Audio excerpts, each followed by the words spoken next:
नमस्कार। लहसुन की फसल में ऐसा क्या स्प्रे करें कि हमारा लहसुन मोटा हो जाए, फूल जाए, अच्छा उत्पादन आए, अच्छी क्वालिटी बने, अच्छी स्टोरेज क्वालिटी बने? ऐसी बहुत क्वेरी हमारे पास आती हैं। तो क्या लहसुन में हमें कुछ टॉनिक, हाई पावर, दवा-दारू स्प्रे करना चाहिए या नहीं करना चाहिए? पहले तो हम नहीं करते थे, अभी कहाँ ऐसी ज़रूरत पड़ने लग गई? इन तमाम बातों का मैं जवाब देने की कोशिश करूँगा। प्लीज़ थोड़ा-सा पेशेंस से ध्यान से वीडियो को देखना। देखिए, मेरा आंसर इसमें है कि लहसुन में जब आप 60 दिन के आसपास आपका लहसुन होता है और जब आप सब खाद जो आप बेसिल डोज़ या ऊपर से निंदाई के बाद में फेंक के पानी लगाने वाला है, वो सब जंतर-मंतर जब हम कर लेते हैं, उसके बाद में भी हमें कुछ स्प्रे के माध्यम से लहसुन के अंदर देना चाहिए। हम पुराने टाइम में नहीं देते थे, वो अलग बात है।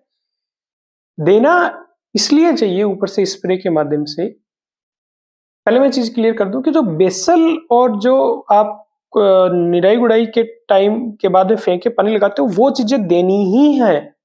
जिस पे मैंने कई वीडियो बना रखे हैं, आपने देखे होंगे मेरे को यदि आप फॉलो करते हो तो। पर उसके बावजूद भी जब 60 दिन क्रॉस करता है लहसुन, उसके बाद में ऊपर से पत्तियों पे खुराक लहसुन के अंदर देनी चाहिए, उसके फ़ायदे मिलते हैं। क्यों देनी चाहिए? पहले नहीं देते थे, अब क्यों देनी? देखिए, ज़मीनों में कार्बनिक पदार्थ की मात्रा लगातार कम हो रही है, सूक्ष्म जीवों की जो विविधता है वो कम हो रही है, लहसुन की जड़ कम गहराई में जाती है, पोषक तत्व ले नहीं पाती है, ज़मीनों का पीएच लगातार बढ़ रहा है, लगातार पोषक तत्वों की उपलब्धता नहीं रहती है, ज़मीन में कार्बनिक पदार्थ कम होने की वजह से उसकी सिलेक्शन की प्रॉपर्टी नहीं रही है, तो इसलिए लहसुन में हमें खुराक देनी चाहिए ऊपर से। अब प्रोडक्ट बहुत सारे मार्केट में किसान क्या दे, बहुत खर्चा हो जाता है और ऑनेस्टली बहुत कम लोग आप में ऐसे भी मिल जाएंगे कमेंट करने वाले, साहब आप खर्चा बढ़वा रहे हो, ये कर रहे हो, वो कर रहे हो। लेकिन ऑनेस्ट बात ये है कि ज़्यादातर किसानों से बात करोगे तो ये किसान का मानना रहता है भाई थोड़ा बहुत खर्चा हो जाए कोई बात नहीं, प्रोडक्शन हमारे ठीक आना चाहिए, क्वालिटी अच्छी बैठनी चाहिए। तो देखिए, लहसुन की फसल को समझते हैं कि वास्तव में उसको क्या चाहिए। एक सा वैसे कुल क्लियर कट इसका कोई शेड्यूल नहीं बना है लहसुन का कि ऐसा-ऐसा दे दो, ऐसा आपका हो जाएगा, ये आपको स्प्रे कर देना चाहिए। पर लहसुन की ज़रूरत को देख के हम अंदाज़ लगा सकते हैं कि इसके अंदर हमें क्या देना चाहिए। तो यदि आप लहसुन के पौधे को आप समझेंगे, तो इसमें आप पाएँगे कि जो लहसुन के अंदर मैक्रोन्यूट्रिएंट है, तो मैक्रोन्यूट्रिएंट मेनली लहसुन में आप यदि सबसे पहले जो आप ग्राफ देख पा रहे हो, इसमें देखो कि जो फास्फोरस है, नीचे-नीचे की लाइन में देख रहे हो कि वो पूरे सीज़न में उसको चाहिए, कम क्वांटिटी में चाहिए, फास्फोरस की उपलब्धता वैसे भी ज़मीन में कम होती है, कम क्वांटिटी में चाहिए लेकिन पूरे सीज़न में उसको चाहिए। उसके बाद में आप ये डॉट जैसे देख रहे हो सल्फर, सल्फर भी फास्फोरस की तरह ही उसको चाहिए, लास्ट तक चाहिए उसको, सल्फर चाहिए पौधे को। ऊपर वाली डॉट की लाइन आपको दिख रही है नाइट्रोजन, नाइट्रोजन उसको 80 दिन तक वो पीक लगभग 60-80 दिन पर वो पीक पे जाता है, उसके बाद में डाउन पे जाता है, लास्ट में बहुत ज्यादा नाइट्रोजन की जरूरत नहीं रहती, लेकिन पौधे को नाइट्रोजन चाहिए लास्ट में भी। और उससे ऊपर वाली लाइन आप देख रहे होंगे कि पोटाश, पोटाश भी नाइट्रोजन की तरह ही लगभग व्यवहार करता है। पोटाश नाइट्रोजन से भी ज्यादा लेटर स्टेज में ज्यादा चाहिए पोटाश पौधे को, पर उसको चाहिए पौधे को पोटाश। इसी तरह यदि आप सूक्ष्म तत्वों, पोषक तत्वों का पैटर्न समझेंगे, तो आप नीचे देख पा रहे होंगे कि जो कॉपर है, कॉपर भी उसको चाहिए, कम क्वांटिटी में चाहिए। उसके बाद में जिंक देख रहे हो, ये चाहिए उसको। इसके अलावा आप देख रहे हो कि मैग्नीज उसको बीज की अवस्था में ज्यादा चाहिए, बाद में धीरे धीरे कम हो जाता है लास्ट में पकाव की अवस्था में। और सिमिलरली आप देख रहे होंगे कि लोहा उसको बहुत ज्यादा चाहिए और लास्ट तक उसको चाहिए। तो हम क्या ऐसा करें कि पौधे को ये पोषक तत्वों की रिक्वायरमेंट उसकी हम पूरी कर पाए?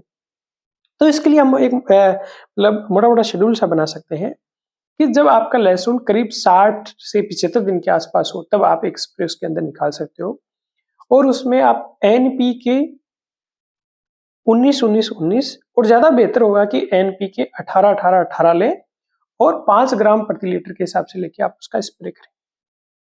उसके बाद में जैसे ही आपका पौधा 75 दिन से लेके 90 दिन की अवधि के अंदर होता है, जब भी आपको सूटेबल बैठता है, तब आप उसके अंदर एक एनपीके 05234 का स्प्रे कर सकते हो और लास्ट स्प्रे जो आपका 90 से 105 दिन के आसपास होता है, उसमें आप एनपीके 0050 का स्प्रे कर सकते हो, या इसमें भी आप एनपीके 05234 पे जा सकते हो।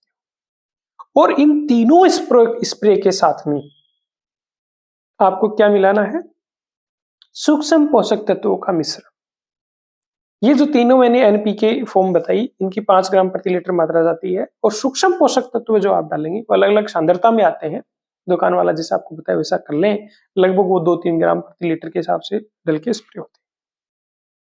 जो लास्ट वाला स्प्रे आपका होगा, जिसमें आप या तो एनपीके जो करीब 90 से 105 दिन के आसपास होगा, उसमें एनपीके 05234 या एनपीके 0050 लेंगे।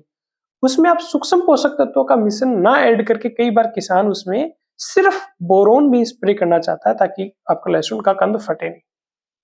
तो आप ये एक मोटा-मोटा शेड्यूल है, इसको अपना के आप लहसुन का अच्छा उत्पादन ले सकते हो। ऊपर से पत्तियों पे से लहसुन की पोषक तत्वों की पूर्ति कर सकते हो, लेकिन ये कभी मत भूलना कि जो आपकी कार्बनिक खादें हैं या आपके जो फर्टिलाइजर वाली जो जरूरत थी उसकी पूर्ति इसके से की जा सकती है, वो नहीं की जा सकती।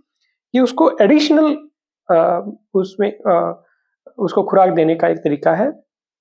इसके अलावा लहसुन में एक बहुत जरूरी बात जो आपको ध्यान में रखनी है, लहसुन में आपके फंगल डिजीजें बहुत आती हैं, ऊपर से लहसुन मुड़ने लग जाता है, सूखने लग जाता है। तो सिर्फ आप ये नहीं कि ये खुराक दे दें, आपको उन फंगल डिजीजेज का भी ध्यान रखना है।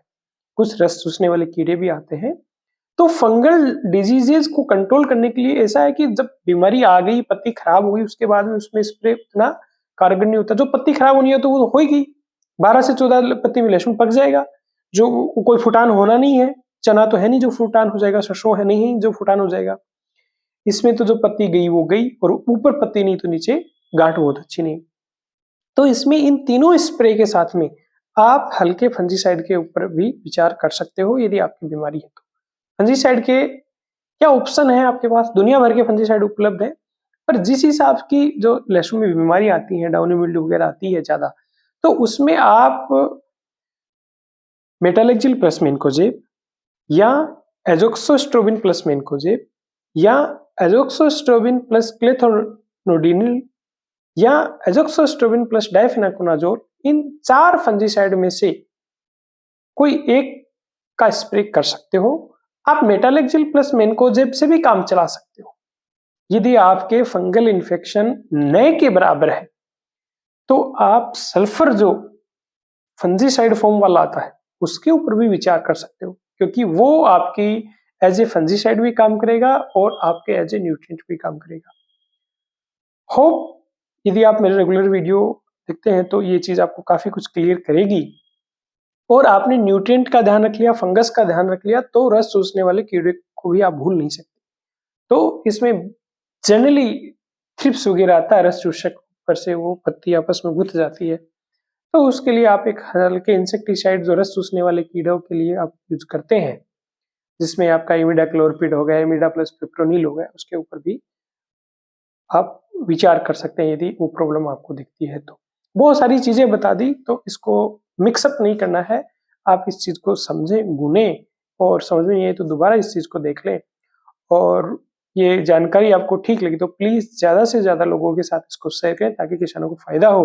उल्टे सीधे वो बोतलें बाल्टियां किसान लोग नहीं लाएं और फालतू के खर्चे से बचें। और पिछले सालों में इस टाइप का यदि आपने मेरे को फॉलो करके स्प्रे किया है, आपको अच्छा रिजल्ट मिला है, तो प्लीज आप कमेंट में लिखें कि आपने ये किया, आपको फायदा मिला, ताकि बाकी आपके साथियों को भी उससे कॉन्फिडेंस आए और वो भी इस चीज का फायदा ले सके। नमस्कार, जय हिंद।